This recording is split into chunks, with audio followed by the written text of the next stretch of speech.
Bom dia! Hoje, quarta-feira, dia 12, a nossa aula está repleta de muitos debates e muitos conteúdos.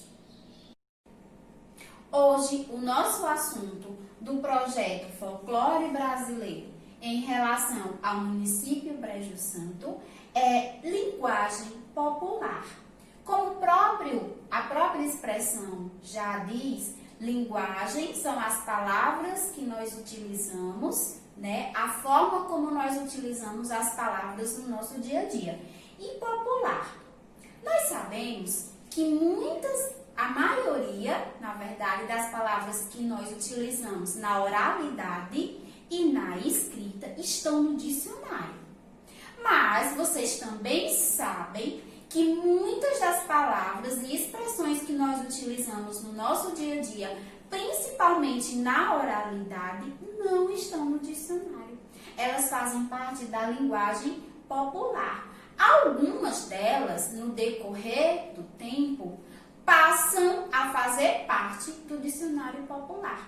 Mas vejam só, quem nunca falou um oxente? Não é mesmo? Procurem aí no dicionário. Vejam se vocês encontram essa palavra no dicionário. No dicionário?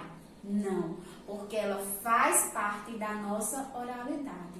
E essa palavra oxente, que é uma linguagem popular, as pessoas utilizam essa palavra em diversas situações, faz parte do nosso folclore brasileiro.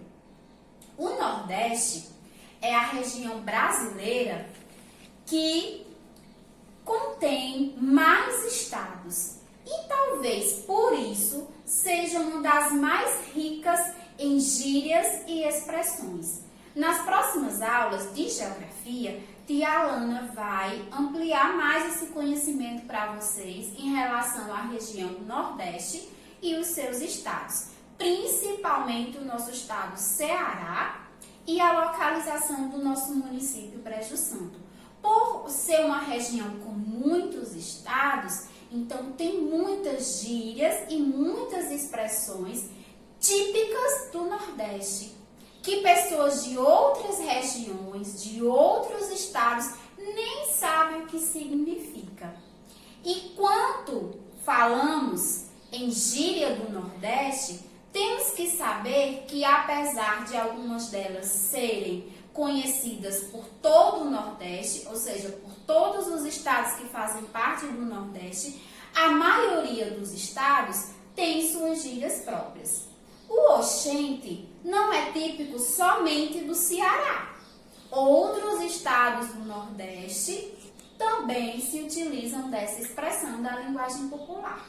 Mas os estados, além de terem em comum algumas gírias e expressões nordestinas, cada estado também tem essas gírias e expressões. Algumas delas aqui, pronunciadas no Ceará, não são, por exemplo, utilizadas no estado do Pernambuco ou da Bahia. Bom, para vocês entenderem um pouco da linguagem popular do Nordeste, vou mostrar a vocês alguns desses exemplos. Nordestino não é rico, ele é estribado.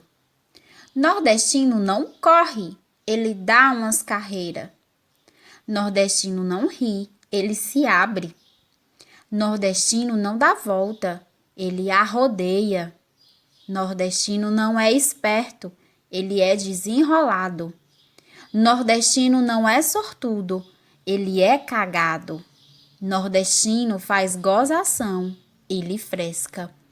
Nordestino não vai embora, ele pega o beco. Nordestino não ouve barulho, ele ouve zoada. Nordestino não abraça, ele arrocha.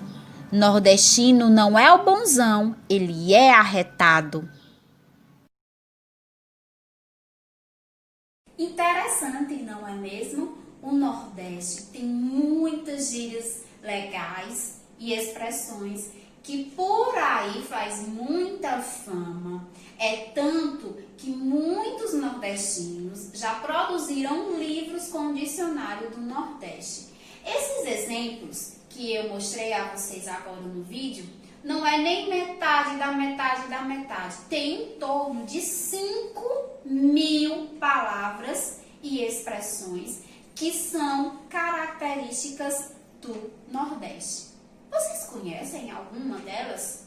Claro que sim, não é mesmo? Eu quero que vocês parem para refletir palavras que vocês usam no dia a dia ou ouvem no dia a dia, que vocês sabem que não estão no dicionário e fazem parte da linguagem popular. Vocês podem produzir um vídeo, tá? Falando a palavra e explicando o que ela significa e em qual situação nós a utilizamos. Por exemplo, a palavra oxente. Dependendo da situação e do tom de voz da pessoa, ela pode ter vários significados. Um deles é de indignação. Você acabou de arrumar a casa e alguém vai lá e bagunça e você diz, oxente. Você está indignado. Outra situação do oxente. Quando alguém conta uma novidade, algo extraordinário que você quase que não acredita, você diz, oxente. Então, muitas dessas palavras do dicionário da linguagem do Nordeste apresentam vários significados. Eu gostaria que vocês apresentassem pelo menos uma dessas palavras, o que elas significam e uma situação em que elas são empregadas. Vocês podem mandar por mensagem escrita no grupo um áudio e um vídeo que ficaria bem legal. Aguardo! E por falar em linguagem, hoje nós vamos estudar conteúdo do livro que também faz parte da linguagem, só que não da linguagem popular, mas sim a linguagem do registro formal e a linguagem do registro informal. A linguagem é o conjunto de palavras que nós utilizamos para nos expressar. E nós nos expressamos de duas formas, dependendo da situação e com quem nós conversamos.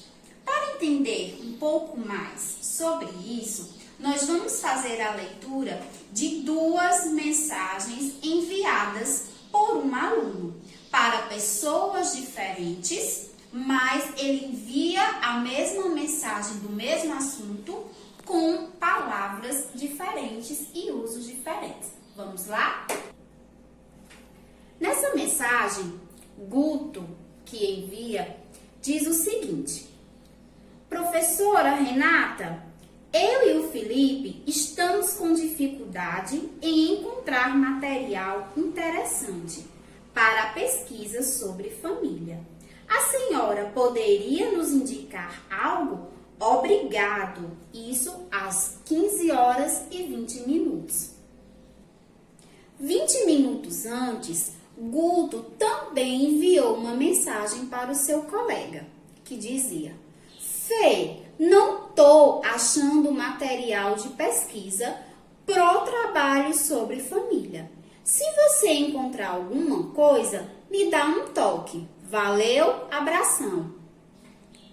Através da leitura dessas duas mensagens enviadas pela mesma pessoa, ou seja, Guto, para pessoas diferentes, tratando do mesmo assunto, mas tem uma diferença. Ele se expressou de formas diferentes. Claro que por mais que a gente tenha intimidade com a nossa professora, a forma como nós falamos com a professora não é a mesma da forma como nós falamos com pessoas mais íntimas, como os amigos. E foi isso que aconteceu. Guto enviou uma mensagem mais séria para a professora, porque ele não tem um grau de intimidade tão grande, e enviou uma mensagem para o seu amigo Guto com expressões diferentes, porque ele tem muita intimidade. Tia Alana, quer dizer que tem um jeito certo de falar e um jeito errado? Não, não é isso.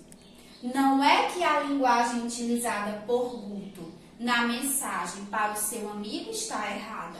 Ele apenas se expressou de forma diferente, porque ele se sente à vontade para se expressar de um jeito mais descontraído com o seu amigo. Já com a professora, ele teve que utilizar uma linguagem mais séria, não é mesmo? Vejam que a mensagem A é destinada a um amigo, enquanto a mensagem B é destinada à professora. Ambas as mensagens tratam do mesmo assunto, um pedido de ajuda em uma pesquisa. Contudo, a mensagem A foi escrita de modo mais descontraído, com apelidos, palavras reduzidas e algumas expressões informais, diferentemente da imagem B, que foi escrita de modo mais sério. Só uma observação. No livro de vocês, na página 107, o livro traz o título Registro Formal e Registro Informal. Mas na ordem das mensagens não está assim. Primeiro está o registro informal e depois o registro formal.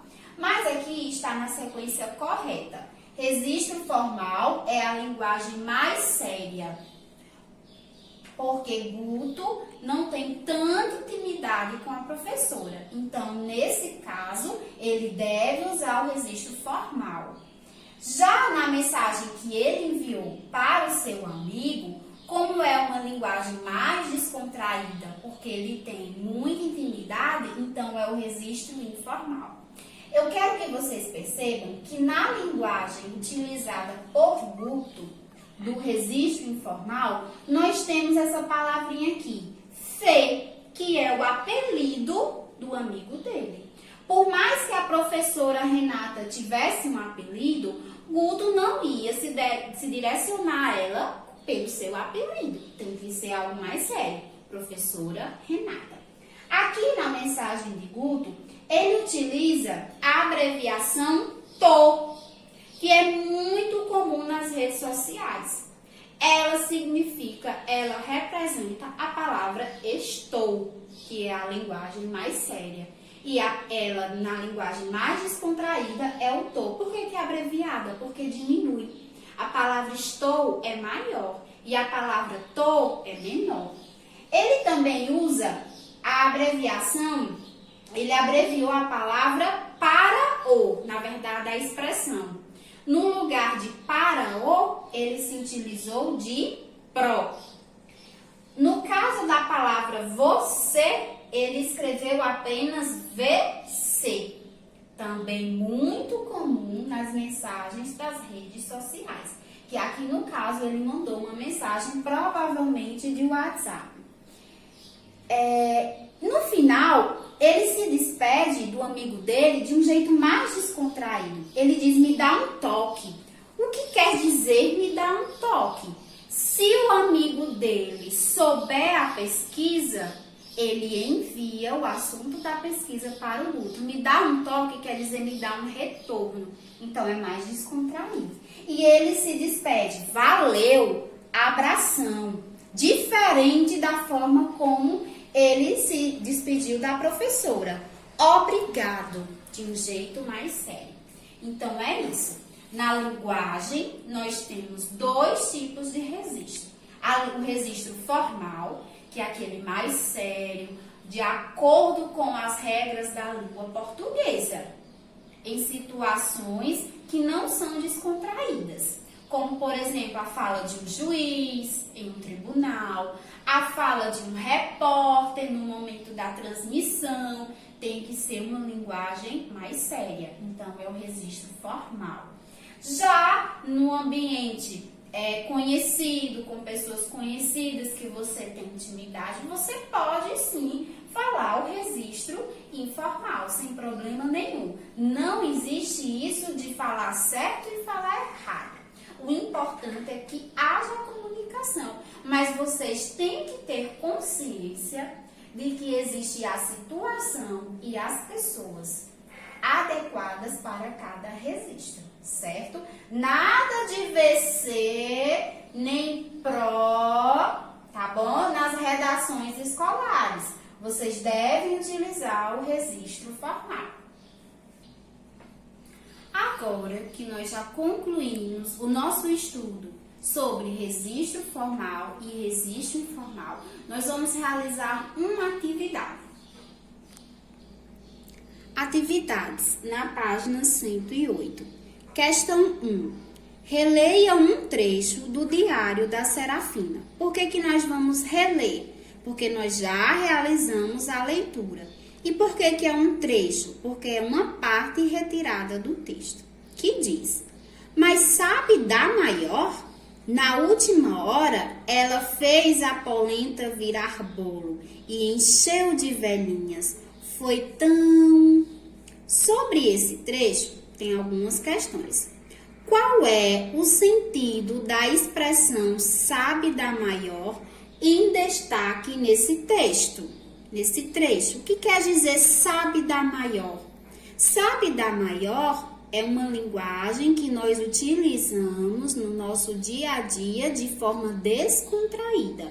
Serafina conversa com o seu diário, então ela tem intimidade. Ela está utilizando uma linguagem com mais intimidade. Então, vocês vão explicar qual é o sentido. O que quer dizer, mas sabe da maior? Vocês vão relatar. B. A expressão sabe da maior costuma ser empregada em situações de comunicação formais, sérias ou informais, descontraídas. Essa expressão sabe da maior, nós utilizamos quando nós estamos numa comunicação séria ou uma comunicação descontraída. Vocês têm as duas opções e escreve apenas uma. C. Em qual dessas situações seria adequado empregá-la? Só vou marcar apenas uma. Quando que eu posso usar sabe da maior?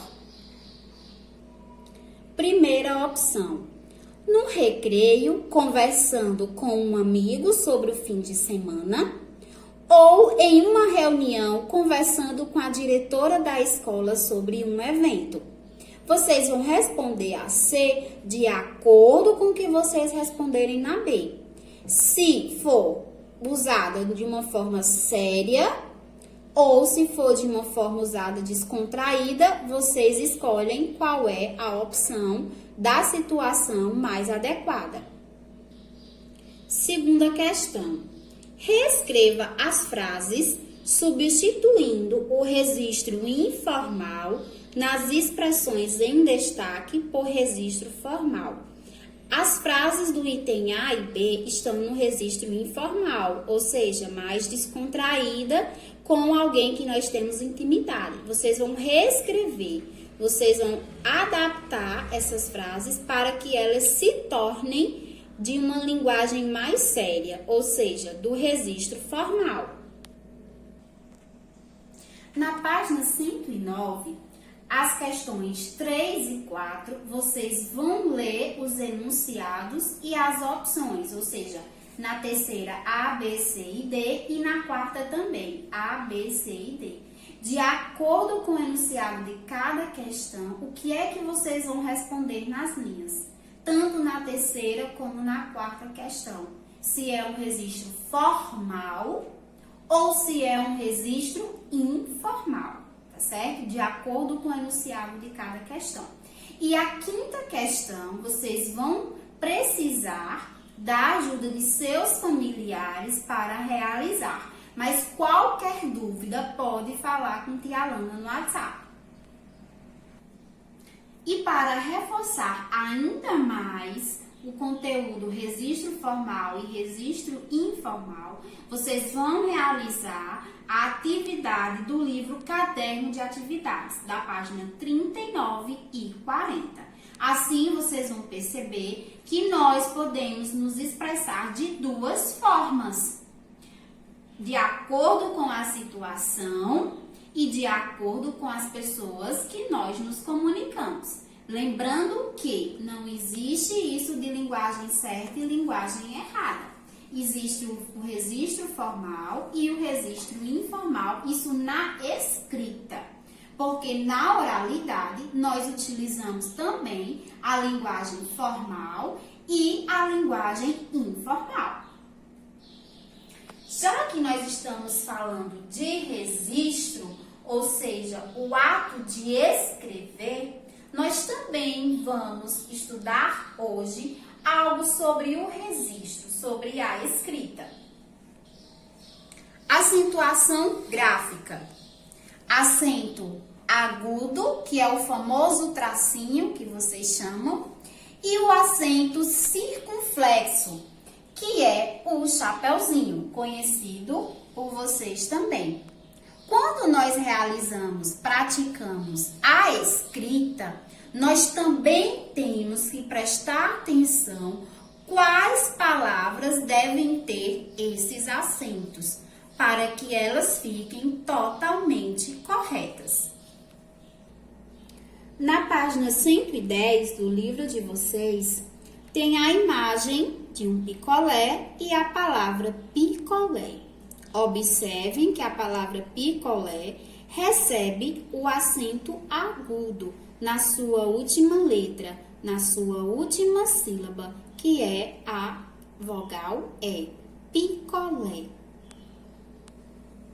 Também tem a imagem de um bambolê e a palavra bambolê, que também recebe um acento na sua última sílaba, na vogal E, que é o acento circunflexo.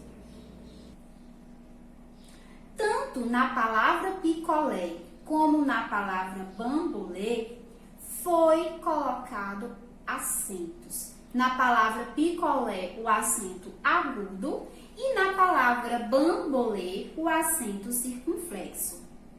No acento agudo da palavra picolé, ele indica que o som da vogal é aberto, ou seja, você abre a boca para pronunciar. Picolé, lé, é um som aberto, o é. Picolé, é um som aberto. Então, acento agudo na vogal E causa esse som aberto. Já a palavra bambolê, que também termina com a vogal E, mas há uma diferença. Mesmo essas duas palavras terminando com a vogal E, elas recebem acentos diferentes e pronúncias diferentes. Bambolê, lê, já é um som fechado. Picolé, lé, é um som aberto, acento agudo, o tracinho. Bambolê, também é o LE, mas é o acento circunflexo, então é um som fechado, o famoso chapeuzinho. Vocês vão continuar esse estudo, reforçando o que foi explicado aqui desta página e também os outros exemplos e as outras explicações que tem na página 110, certo? Vamos agora exercitar o conhecimento de vocês quando devemos usar o acento agudo e o acento circunflexo em algumas palavras. Questão 1. Todas as palavras a seguir recebem acento circunflexo, o chapeuzinho. Acentue-as e copie depois cada palavra. Todas essas palavras vão receber o acento circunflexo. O que é que vocês têm que saber e decidir? Qual é a vogal que vai receber esse acento? Lembrando que os acentos só são colocados nas vogais, ou seja, A, E, I, O e U. A palavra você, qual vogal recebe o acento circunflexo? E assim vocês vão continuar a questão 1. Lê a palavra, procura identificar qual é a sílaba mais forte. E essa sílaba mais forte, que é pronunciada com mais intensidade, é a que vai receber o acento circunflexo. E vocês vão identificar a vogal da sílaba e acentuar no livro de vocês. Questão 2. Relacione cada palavra ao seu significado. Nós temos palavras bem parecidas, apenas com uma diferença, o acento. A palavra quer dizer bebe, que vem do verbo beber. Já a palavra B é beber, ou seja, uma fase da nossa vida, quando nós somos bebê. Era para ser 1 ou 2 ou A e B, não é, turminha? O livro se confundiu um pouco. Vamos lá. A primeira frase é a ação de ingerir, de tomar algo. É a palavra bebe, sem acento, ou é a palavra beber, com acento? É como chamamos uma criança ainda bem nova. E aí vocês vão numerar de acordo com o que está no livro de vocês. No livro de vocês está 1 e 2, certo? É só aqui no portal que está 1 e B. Item A da segunda questão. Quais diferenças você pode perceber entre essas palavras? Vocês vão explicar de acordo com o que vocês estão observando. Quais são as diferenças entre essas duas palavras? Item B. Agora escreva uma frase com uma das palavras acima. Vocês vão escolher ou a palavra sem acento ou a palavra com acento. E tem que escrever ela na situação adequada. Lembrando que essas duas palavras têm significados diferentes. Questão 3. Complete as frases com uma das opções entre parênteses. Isso também ocorre com outras palavras, da escrita ser a mesma e o acento diferenciar o significado. Só um exemplo. A letra A, vocês vão completar ou com a palavra metro ou com a palavra metrô. O acento circunflexo faz com que as palavras mudem de significado. Assim como a palavra saia, na letra B, que é uma das alternativas que vocês vão completar, e saía. Na letra C, vocês irão completar ou com pais ou com país. E na letra D, vocês vão completar ou com bisavô ou com bisavó. Bom, turminha, finalizamos a nossa aula de hoje. Como vocês sabem, tia Alana está disponível para tirar qualquer dúvida que surja. Bons estudos!